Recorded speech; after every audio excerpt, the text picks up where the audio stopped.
Today we will be starting the book Geology, the Changing Earth, and this is Chapter 1. Before we get started, you need to know that The Changing Earth is a nonfiction informational book.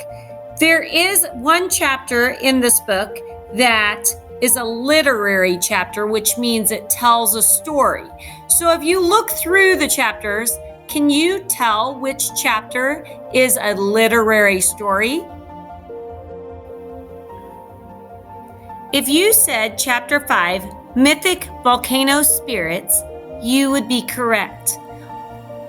All of the other chapters are definitely nonfiction, which means they only tell facts. We can tell this even by the chapters' names. Chapter 1 is Earth's Changing Surface. Chapter 2 is Earth's Layers and Moving Plates.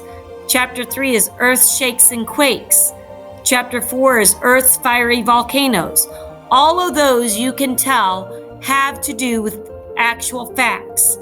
A mythic volcano spirit, though, you would know would not have to do with facts. We are actually going to start on page 6 of the reader, and that's because a lot of the things that were covered in yesterday's video were on pages 1 through 5 of the reader. So we're going to go ahead and start on page 6. If you are interested in what's on page 1 through 5, feel free to go look at it and read it yourself. So yesterday for your assignment, you read about plate tectonics, and we're going to continue on with that theme today. Search for clues.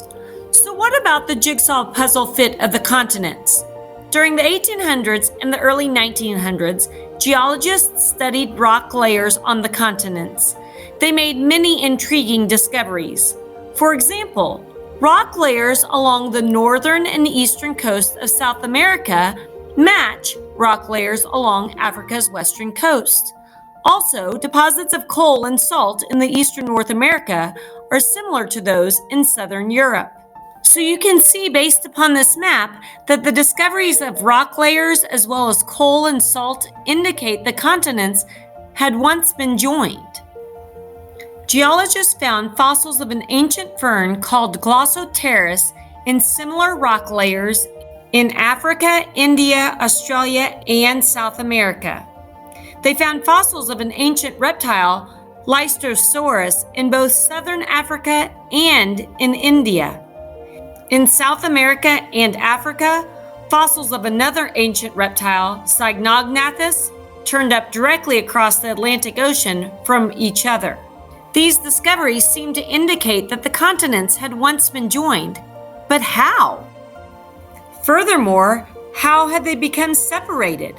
Several scientists proposed explanations, but they were quite far-fetched.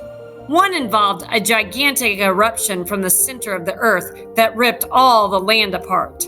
Another suggested that part of the Earth's land broke away to become the moon, and what was left became the continents. Few people paid attention to these ideas. A better explanation was needed, one with evidence to support it. In the early 1900s, Alfred Wegener provided just that. Enter Alfred Wegener. Born and educated in Germany, Alfred Wegener was interested in many scientific subjects, including weather, astronomy, and cold polar regions. Around 1910, Wegener read a scientific paper about similar fossils and rock formations found on different continents. He was intrigued by the mystery of the matching continents and wanted to solve the mystery. Wegener gathered evidence. He pulled together discoveries made by many other scientists about rock formations, fossils, and mountain ranges. Polar explorers had recently unearthed fossils of Glossoteris in Antarctica. Similar fossils had been previously found in other parts of the world. This seemed to indicate that the ice-covered Antarctica might once have been joined to South America, Africa, India, and Australia. It also meant that Antarctica had once had a climate warm enough for ferns to grow. From this evidence, Wegener concluded that all the present-day continents had been joined as one huge landmass long ago. He understood, as with any new discovery, that his conclusions might be altered or challenged in the future by more evidence. Nonetheless, he believed that the existing evidence supported his conclusions. Continents that drift. If Wegener's conclusions were correct, then how had the continents moved apart? An important clue came from the ocean. The ocean was still largely unexplored in Wegener's day. In the 1870s, however, scientists discovered that much of the ocean bottom was made of basalt, a heavy, dense rock that is formed when lava cools and hardens. Lava is magma that has erupted up above the Earth's crust from deep underground. Most rocks that make up the continents are lighter and less dense than basalt. Think of the last time you put ice in a glass of tea or lemonade. The ice floated, right? Ice floats because it is less dense than water. Wegener thought about the fact that the rocks that make up continents are less dense than rocks on the sea floor. What if continents were like the enormous pieces of ice? He wondered. Could they float over the denser rocks of the ocean bottom and move around? And if you look closely at the pictures, you will see the changes of the Earth's surface according to Wegener's theory of continental drift. In 1915, Wegener published a book titled The Origins of Continents and Oceans. In it, he presented his hypothesis or guess about how the Earth's continents had moved over time. He called the process continental drift. Wegener proposed that millions of years ago, Earth had one huge landmass. He described it as a supercontinent and named it Pangaea, from the Greek word Pangaea, meaning all the earth. At some point, Pangaea broke up and the pieces, the continents, very slowly drifted apart from each other. As the continents moved, mountain ranges pulled apart, rock formations split, new oceans filled in the widening gaps between the land masses. Groups of plants and animals that had once lived together were separated. As continents drifted, their climates changed. Antarctica's climate, for example, grew so cold that the continent's plants and animals died. Only their fossils remained, buried under snow and ice. The missing puzzle piece. Wegener's continental drift hypothesis explained the fit of the continents.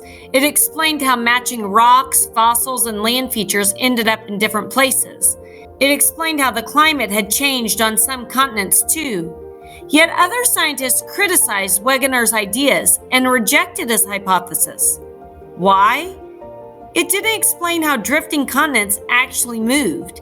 He had not identified a natural process powerful enough to slowly move enormous pieces of land across Earth's surface. There was a good reason Wegener hadn't found it, though. It was hidden beneath the Earth's rocky crust. Seafloor discoveries. In 1872, the research ship HMS Challenger set out on a 4-year mission to gather information about the ocean floor. The ship visited every ocean except for the Arctic Ocean. Scientists on board dredged up mud, rocks, and ocean creatures from the sea floor. Challenger scientists also took soundings, or measures of water depth, by lowering weighted lines into the water. They measured out the line until the weight landed on the bottom. The scientists used the soundings to make rough maps of the seafloor in different places. They discovered that the seafloor has vast plains, tall mountain ranges, and deep valleys. Why is this important, you might ask?